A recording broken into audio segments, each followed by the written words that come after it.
À Rome, les incidents qui font trembler les fidèles se multiplient. Gestes inhabituels lors des liturgies, figures ambiguës apparaissant près de l'autel, silence pesant de ceux qui devraient nous veiller. Tout porte à croire que nous approchons d'un point de bascule, d'un point de non-retour. En coulisses, un plan secret semble être à l'œuvre, capable de transformer à jamais l'Église et son visage millénaire. Restez avec nous, car ce qui se passe n'est pas une simple controverse, mais un défi ouvert à l'âme même du catholicisme. Ces derniers mois, un climat d'incertitude s'est fait sentir. D'un côté, les évêques restent silencieux. De l'autre, les fidèles se demandent combien de temps cette patience va durer. Il n'est pas rare d'entendre la question « Pourquoi les évêques permettent-ils tout cela ?» Surtout maintenant, dans cette phase initiale d'un pontificat qui ressemble plus à un rêve qu'à une réalité consolidée. Le pape Léon, par ses gestes et ses homélies, révèle des signes d'attention et parfois même d'ouverture au langage de la tradition. En même temps, cependant, certains jurent qu'il est prêt à incarner les exigences des progressistes les plus radicaux. C'est un jeu d'interprétation. Chaque faction élève la voix pour proclamer que le pape est de son côté, et les évêques, spectateurs immobiles, semblent simplement prendre des notes. Cette immobilité n'est cependant pas neutre. Leur silence, parfois, relève plus de la complicité que de la prudence. Rien qu'en observant l'attitude des évêques, on constate des épisodes éloquents. Aux États-Unis, un séminaire a été purgé de professeurs de théologie catholique jugés gênants.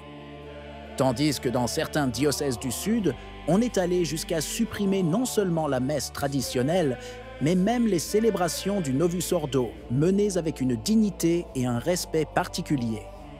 Des masses que certains, avec une pointe d'ironie, appelaient « licornes », rares et précieuses, sont désormais balayées sans grande explication. Il est difficile de croire que ces mesures soient tombées de nulle part. Tout porte à croire qu'il s'agit d'un plan précis, et non d'initiatives isolées. On dirait même que certains évêques agissent avec la certitude qu'aucune restriction ne viendra de Rome. Et s'il n'y a pas de soutien direct, au moins existe-t-il un silence qui donne du pouvoir. C'est dans ce climat que de nombreux fidèles commencent à interpréter chaque geste et chaque homélie du pape comme un indice, un signal indiquant quelle ligne l'emportera véritablement. Pendant ce temps, Rome servait de cadre à un événement qui, sur le papier, devait être clair et joyeux, le jubilé de la jeunesse.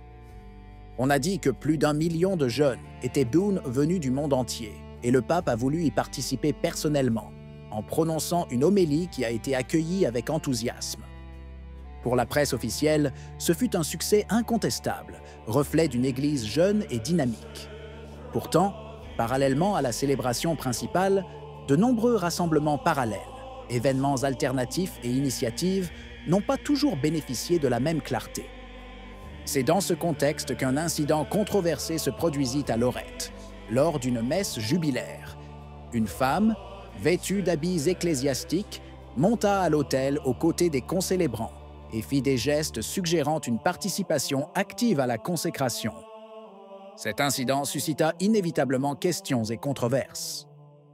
Selon des témoins, la femme aurait tendu les mains pendant la consécration, imitant les gestes des prêtres, comme pour partager le moment le plus sacré de la liturgie. Certains évoquent un simple malentendu, tandis que d'autres y voient un signe inquiétant. La frontière entre participation laïque et action sacerdotale devient de plus en plus floue. En réalité, le droit liturgique est clair et ne laisse place à aucun doute. Seul le prêtre, ministre ordonné, peut accomplir certains gestes et réciter les prières eucharistiques. Cependant, le fait qu'une personne habillée en prêtre ait pu s'approcher de l'autel lors d'un événement officiel, sans que personne n'intervienne, jette un doute sur la vigilance de ceux qui auraient dû veiller au respect des règles. À une époque où la confusion semble se multiplier, chaque geste ambigu risque de devenir un dangereux précédent. L'épisode de Lorette n'est pas isolé.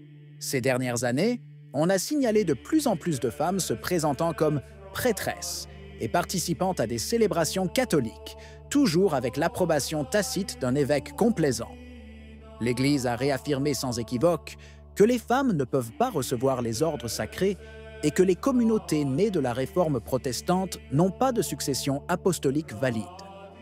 Pourtant, certains prélats semblent déterminés à forcer les choses, presque comme s'ils voulaient rééduquer les fidèles à considérer comme normal ce que la doctrine exclut fermement. Dans ce jeu risqué, l'autel devient le théâtre d'expériences idéologiques et les fidèles ordinaires se retrouvent désorientés, voire scandalisés.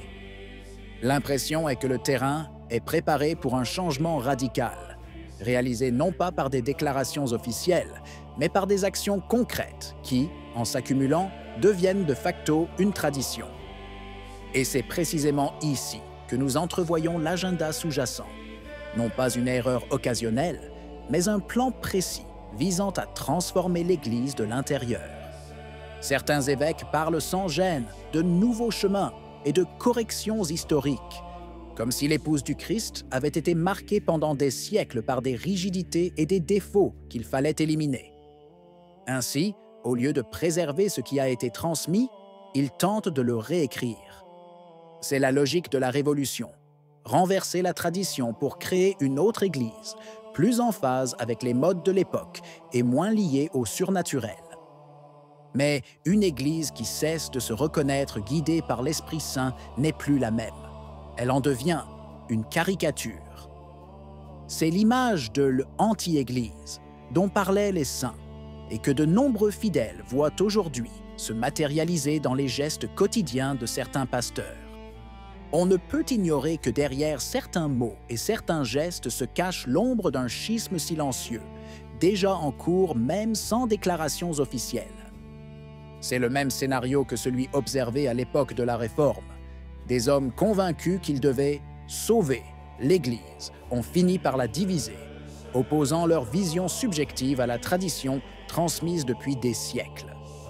Alors, comme aujourd'hui, on parle de l'esprit authentique, de l'Évangile, d'une communauté primitive non contaminée mais corrompue par le pouvoir impérial, par la rigidité du dogme, par le cléricalisme.